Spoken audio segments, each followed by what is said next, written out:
ഇനി നമുക്ക് അമരമ്പലം പഞ്ചായത്തിലെ റാലിയും കൺവെൻഷനും അതിലേക്കൊന്ന് പോകാം. രാജ്യത്തെ വിഘടനവാദത്തിന് പിന്തുണ നൽകുന്ന പ്രവർത്തനമാണ് UDF നടത്തുന്നതെന്ന് അവിടെ മുഖ്യമന്ത്രി ചൂണ്ടിക്കാട്ടി, അല്ലേ? എം സ്വരാജിന്റെ വിജയം ഉറപ്പാണ്. എന്നാൽ എന്തും പറയാൻ മടിയില്ലാത്തവരായ എതിരാളികളാണ് ഉള്ളതിനാൽ ജാഗ്രത പുലർത്തണമെന്നും മുഖ്യമന്ത്രി പറഞ്ഞു വെക്കുന്നുണ്ട്. നിലമ്പൂർ അമരമ്പലം പഞ്ചായത്തിലാണ് നടന്ന തെരഞ്ഞെടുപ്പ് കൺവെൻഷൻ ഉദ്ഘാടനം ചെയ്താണ് മുഖ്യമന്ത്രി ഇത് പറഞ്ഞത്, അല്ലേ? നമുക്ക് ആദ്യം എന്തായാലും അദ്ദേഹത്തിന്റെ പ്രതികരണം കേൾക്കാം. നമ്മുടെ രാജ്യത്ത് നിർഭാഗ്യകരമായൊരവസ്ഥ വിഘടന പ്രവർത്തനങ്ങൾ നടക്കുന്നു എന്നുള്ളതാണ്. ആ വിഘടന പ്രവർത്തനങ്ങൾക്ക് തൽക്കാലം പ്രോത്സാഹനം, ഇതിലൂടെ പിന്തുണ നൽകുന്ന നിലയാണ് UDFന്റെ ഭാഗത്തുണ്ടാകുന്നത്. ആപത്ത് തിരിച്ചറിയാൻ കഴിയാത്തവരല്ല അവർ. പക്ഷെ എങ്ങനെയെങ്കിലും കുറച്ച് വോട്ട് വേണം. അതിന് തൽക്കാലം ഇവരെ കൂടെ നിർത്താൻ ഈ നിലയാണ് സ്വീകരിച്ചു പോകുന്നത്. സ്വരാജിൻ്റെ സ്ഥാനാർത്ഥിത്വം പ്രഖ്യാപിച്ചു കഴിഞ്ഞപ്പോൾ കാണുന്നത് വലിയ തോതിലുള്ള സ്വീകാര്യത ആ സ്ഥാനാർത്ഥിത്വം ലഭിച്ചു എന്നുള്ളതാണ്.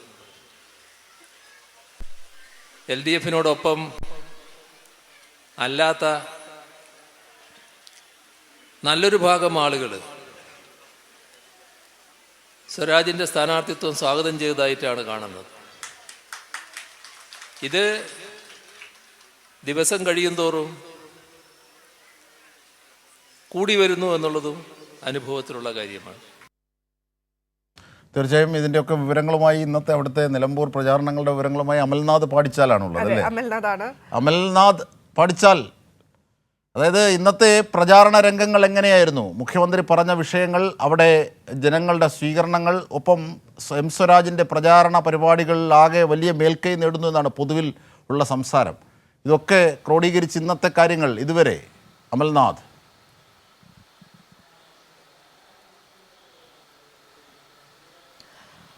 അങ്ങനെ തന്നെ പറയേണ്ടിയിരിക്കുന്നു. കാരണം നിലമ്പൂരിൽ LDF ക്യാമ്പിൽ വലിയ രീതിയിലുള്ള ആവേശം തന്നെയാണ്. അതായത് ഈ കഴിഞ്ഞ 2 ആഴ്ചക്ക് മുകളിലായി തുടർന്നുകൊണ്ടിരിക്കുന്ന ആ ഒരു ആവേശം അതൊന്നും കൂടി ഇരട്ടിയായിരിക്കുന്നു എന്ന് തന്നെ പറയേണ്ടിയിരിക്കുന്നു. കാരണം ഈ 3 ദിവസങ്ങളിലായി മുഖ്യമന്ത്രി ഇത്തരത്തിൽ ഈ LDF ക്യാമ്പിൻ്റെ കൂടെയുണ്ട്. വിവിധ പഞ്ചായത്ത് റാലികൾ ഉദ്ഘാടനം ചെയ്ത് സംസാരിക്കുന്നു. 7ഓളം പഞ്ചായത്ത് റാലികളാണ് അദ്ദേഹം ഉദ്ഘാടനം ചെയ്ത് സംസാരിച്ചത്. അതോടുകൂടി LDF ക്യാമ്പ് ഒന്നും കൂടി ആവേശത്തിലായി എന്ന് തന്നെ പറയേണ്ട സാഹചര്യമാണ്. പ്രത്യേകിച്ച് നിലമ്പൂരിൽ ഇപ്പോൾ നല്ല മഴയാണ്. പക്ഷേ ആ മഴയൊക്കെ തരണം ചെയ്തുകൊണ്ട് ഈ ജനങ്ങളൊക്കെ തന്നെയും ഈ ഇത്തരത്തിൽ പൊതുയോഗങ്ങളിലേക്ക് എത്തുന്ന ഒരു സാഹചര്യം തന്നെയാണ്. ഒപ്പം ഈ സ്വീകരണ കേന്ദ്രങ്ങളിലേക്ക്, സ്ഥാനാർത്ഥിയുടെ സ്വീകരണ കേന്ദ്രങ്ങളിലേക്കും ജനങ്ങളുടെ വലിയ ഒരു ഒഴുക്ക് കാണാൻ സാധിക്കുന്നുണ്ട്. ഈ മഴയൊന്നും ജനങ്ങളെ തടഞ്ഞു നിർത്തുന്നില്ല. ഇത്തരത്തിൽ ഇടതുപക്ഷത്തിന്റെ കൂടെ പ്രവർത്തിക്കാൻ, അവരുടെ കൂടെ നിൽക്കാൻ വേണ്ടി പൊതുയോഗങ്ങളിലേക്ക് അടക്കം ആയിരങ്ങൾ എത്തിച്ചേരുന്ന കാഴ്ച തന്നെയാണ് കണ്ടത്. ഇന്ന് 3 പൊതുയോഗങ്ങളായിരുന്നു ഉണ്ടായിരുന്നത്. പോത്തുകൽ, കരുളായി, ഒപ്പം തന്നെ അമരമ്പലം. ഇവിടെ 3 ഇടങ്ങളിലേക്കും വലിയ ജനത്തിരക്ക് കാണാൻ വേണ്ടി സാധിച്ചു. പ്രധാനമായും ഈ വികസന കാര്യങ്ങൾ സൂചിപ്പിച്ചുകൊണ്ട് തന്നെയാണ് മുഖ്യമന്ത്രി ഈ പൊതുയോഗങ്ങളൊക്കെ തന്നെയും പങ്കെടുത്തിട്ടുണ്ടായിരുന്നു. ഒപ്പം തന്നെ ഈ ഒരു തിരഞ്ഞെടുപ്പുണ്ടായ ആ ഒരു സാഹചര്യം കൂടി ആദ്യഘട്ടത്തിൽ അദ്ദേഹം പറഞ്ഞു. പിന്നീട് എം സ്വരാജ് എന്ന ആ സ്ഥാനാർത്ഥി, അദ്ദേഹം എത്രമാത്രം മികച്ചൊരു സ്ഥാനാർത്ഥിയാണ്, അദ്ദേഹത്തെ എന്തുകൊണ്ട് ഇവിടെ സ്ഥാനാർത്ഥിയായി നിർത്തി എന്ന കാര്യങ്ങളൊക്കെ തന്നെയും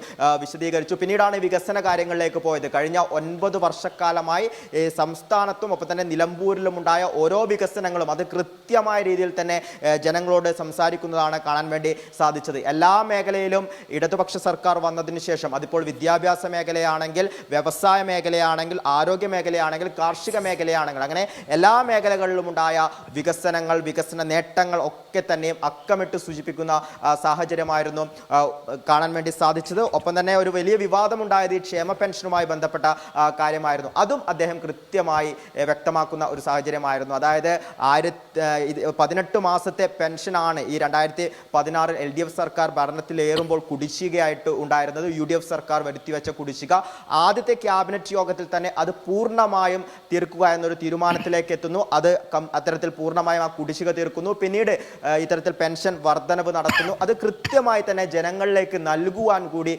സാധിക്കുന്നു. ഇതിനെയാണ് ഈ വലതുപക്ഷം കൈക്കൂലി എന്ന് ആരോപിച്ചത്. അങ്ങനെയാണെങ്കിൽ പോലും ഞങ്ങൾ ഇതിൽ നിന്ന് പിൻവാങ്ങില്ല, ഇത്തരത്തിൽ ക്ഷേമ പെൻഷൻ നൽകുന്നത് അത് തുടരുക തന്നെ ചെയ്യും, അതാണ് ഇടതുപക്ഷം എന്ന് പറഞ്ഞുകൊണ്ടായിരുന്നു അദ്ദേഹം ഇതിനെക്കുറിച്ച് സൂചിപ്പിച്ചിട്ടുണ്ടായിരുന്നത്. ഒപ്പം തന്നെ നിലവിലിപ്പോൾ വലിയ രീതിയിലുള്ള വർഗീയ പരാമർശങ്ങളാണ് UDF-ന്റെ ഭാഗത്തു നിന്നും ഉണ്ടാകുന്നത്. ഒപ്പം തന്നെ സ്ഥാനാർത്ഥിക്കെതിരെ വ്യക്തിപരമായ പല പരാമർശങ്ങളൊക്കെ തന്നെ നടക്കുന്ന സാഹചര്യമുണ്ടായി. അതിനൊക്കെ വ്യക്തമായി സൂചിപ്പിക്കുകയും ചെയ്തിരുന്നു. അതായത് ഒരു കാലത്ത് കോൺഗ്രസിനെയും കോൺഗ്രസും ലീഗും കൂടി ജമാഅത്തെ ഇസ്ലാമിയും ഒക്കെ തന്നെ അകറ്റി നിർത്തുകയായിരുന്നു. അവർ വർഗീയ സംഘടനയായിരുന്നു എന്ന് പറഞ്ഞുകൊണ്ട് അവരെ അകറ്റി നിർത്തിയതായിരുന്നു. എന്നാൽ നിലവിൽ ഈ നിലമ്പൂർ തിരഞ്ഞെടുപ്പിന്റെ ഭാഗമായി ഇവിടെ എങ്ങനെയും വിജയിക്കുക, അത് മാത്രമാണ് UDF-ന്റെ ഭാഗത്തു നിന്നും ഉള്ള ഒരു നീക്കം. അതിനുവേണ്ടി ഇത്തരത്തിൽ ജമാഅത്ത് ഇസ്ലാമിയൊക്കെ കൂടെ കൂട്ടി വിജയിക്കുവാനുള്ള ഒരു തന്ത്രം ഒരുക്കുകയാണ്. അത്തരത്തിൽ വളരെ മോശമായ ഒരു രാഷ്ട്രീയത്തിലൂടെയാണ് ഇപ്പോൾ UDF കടന്നു പോകുന്നതെന്നും അദ്ദേഹം സൂചിപ്പിച്ചു. ഒപ്പം തന്നെ മറ്റൊരു പ്രധാനപ്പെട്ട ഒരു ചോദ്യം അദ്ദേഹം ഉന്നയിച്ചത്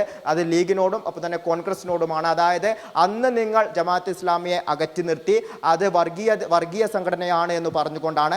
ആ വർഗീയ സംഘടനയ്ക്ക് നിലവിൽ ഇപ്പോൾ എന്തു മാറ്റമുണ്ടായി എന്ന് ഇത്തരത്തിൽ കോൺഗ്രസും ലീഗും വിശദീകരിക്കണം എന്ന ഒരു കാര്യം കൂടി അദ്ദേഹം സൂചിപ്പിച്ചിട്ടുണ്ടായിരുന്നു. അത്തരത്തിൽ എല്ലാ രീതിയിലുമുള്ള ഇത്തരത്തിൽ വർഗീയ പരാമർശങ്ങൾക്കൊക്കെ കൃത്യമായ മറുപടി പറയുന്നു. ഒപ്പം തന്നെ കൃത്യമായ വികസനങ്ങൾ പറയുന്നു. അങ്ങനെ തന്നെയായിരുന്നു ഇന്ന് മുഖ്യമന്ത്രിയുടെ പൊതുയോഗം ഉണ്ടായത്. അതോടൊപ്പം തന്നെ പറഞ്ഞ കാര്യങ്ങൾ, ഇനി ഇത്തരത്തിൽ ഈ തിരഞ്ഞെടുപ്പിലേക്ക് ഇനി ഒരു 4 ദിവസങ്ങൾ മാത്രമാണ് ബാക്കിയുള്ളത്. ഈ 4 ദിവസങ്ങൾ മാത്രമേ ബാക്കിയുള്ളെങ്കിൽ പോലും UDF-ന്റെ ഭാഗത്തു നിന്നും ഏതെങ്കിലും തരത്തിലുള്ള തരികിടകൾ ഉണ്ടാകുമെന്നാണ് അദ്ദേഹം സൂചിപ്പിച്ചത്. ഏത് തരത്തിലും വിജയിക്കുക എന്ന രീതി മാത്രം നോക്കുന്നവരാണ്, അല്ലെങ്കിൽ അത്തരത്തിലുള്ള മുന്നണിയാണ് UDF. അതുകൊണ്ട് ജനങ്ങൾ കരുതി ഇരിക്കുക എന്നാണ്. അപ്പോഴും വലിയ പ്രതീക്ഷയിൽ തന്നെയാണ് LDF ക്യാമ്പ് ഉള്ളത്. കാരണം ഞാനിപ്പോൾ സൂചിപ്പിച്ചതുപോലെ തന്നെ 7 പൊതുയോഗങ്ങൾ, ഈ 7 പൊതുയോഗങ്ങളിലേക്കും ആയിരങ്ങൾ വരുന്നതാണ് കാണാൻ വേണ്ടി സാധിച്ചിട്ടുണ്ടായിരുന്നത്. അത് വലിയ പ്രതീക്ഷ തന്നെ ഇടതുപക്ഷത്തിന് നൽകുന്നു. ഇപ്പോൾ LDF പ്രവർത്തകർ എന്നതിനപ്പുറത്തേക്ക് ജനങ്ങൾ എല്ലാവരും ഈ M സ്വരാജിനെ സ്വീകരിച്ചിരിക്കുന്നു എന്നുള്ളത് തന്നെയാണ്. അദ്ദേഹത്തിന് എല്ലാ സ്വീകരണ കേന്ദ്രങ്ങളിലും ലഭിക്കുന്ന സ്വീകാര്യത, ഒപ്പം തന്നെ ഇത്തരത്തിൽ പൊതുയോഗങ്ങളിൽ ജനങ്ങളുടെ ആ ഒരു തിരക്ക്, ഇതൊക്കെ നൽകുന്ന ഒരു സൂചന എന്ന് പറഞ്ഞാൽ ഈ നിലമ്പൂരിൽ നിന്നും വിജയിക്കേണ്ടത് M സ്വരാജ് ആണ് എന്ന് ജനങ്ങൾ വിധിയെഴുതി കഴിഞ്ഞു എന്നുള്ളത് തന്നെയാണ്. അമൽ സൂചിപ്പിച്ചതുപോലെ തന്നെ പലതരത്തിലുള്ള വിവാദങ്ങളും പറഞ്ഞുകൊണ്ടാണ് UDF-നെ സംബന്ധിച്ചിടത്തോളം UDF ഇത്തരത്തിൽ പ്രചാരണം നടത്തുന്നത്. അവർ പറഞ്ഞതുപോലെ വികസന പ്രവർത്തനങ്ങൾ ചൂണ്ടിക്കാട്ടി LDF ഓരോ വോട്ടർമാരിലേക്കും എത്തുമ്പോഴും UDF എങ്ങനെയാണ് ചെയ്യുന്നത്? വിവാദങ്ങൾ ഉന്നയിക്കുന്നു, ആരോപണങ്ങൾ ഉന്നയിക്കുന്നു, പക്ഷെ അതൊന്നും എവിടെയും എത്തുന്നില്ല എന്നുള്ളതും മറ്റൊരു സത്യമായി നിലനിൽക്കുന്നുണ്ട്. പെൻഷൻ എടുക്കുന്നു, ഒപ്പം തന്നെ മറ്റ് പല ആരോപണങ്ങളുമായുള്ള ബന്ധം, അത് അങ്ങനെ മറ്റേ ഒരു കുഞ്ഞു മരിച്ച സംഭവം, ഇങ്ങനെ ഓരോ ഘട്ടങ്ങളിലും പൊളിഞ്ഞു വീഴുകയായിരുന്നു UDF-ലെ ആ ക്രൈസിസ് ആണ് ഭദ്ര ചോദിച്ചത്.